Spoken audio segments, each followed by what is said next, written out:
Dobrodošli na kurs Jačanje kritičkog mišljenja i kriterijuma kod pedagoga, razvojem veštine dekodiranja mas-medijskih poruka.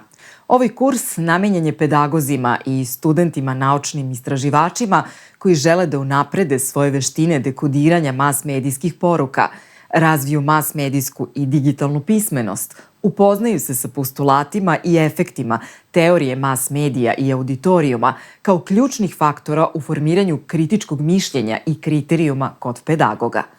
U fokusu kursa je medijska pedagogija. Od 20. godina 20. veka do danas naučnici razvijaju pristupe i teorije vezane za dekodiranje efekata masovnih medija, uloge masovnih medija u obrazovanju, građenju kulturnog identiteta i formiranju dominantnih društvenih stavova.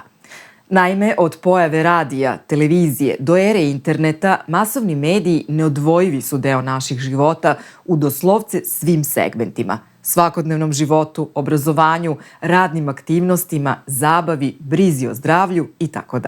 Kada je reč o medijskoj pedagogiji, generalno se postavlja pitanje šta mlade ljude uče škole i fakulteti, a šta društvene mreže kao nove platforme masovnih medija.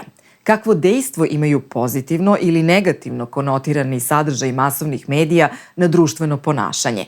Koji su dominantni i edukativni mas-medijski elementi i alati? Ovaj interaktivni kurs daje moguće odgovore, a njegov cilj je razvoj kritičkog mišljenja kao ključnog za pravilnu upotrebu mas-medija u oblasti pedagogije. Kroz kurs pedagozi će saznati kakav značaj za obrazovanje ima promena odnosa pojedinaca prema svetu pod uticajem savremenih mas-medija i koliko je važno da izgrade kriterijume za odabir medijskih alata koji bi bili svrsishodni i za razvijanje kriterijuma i stavova kod studenata.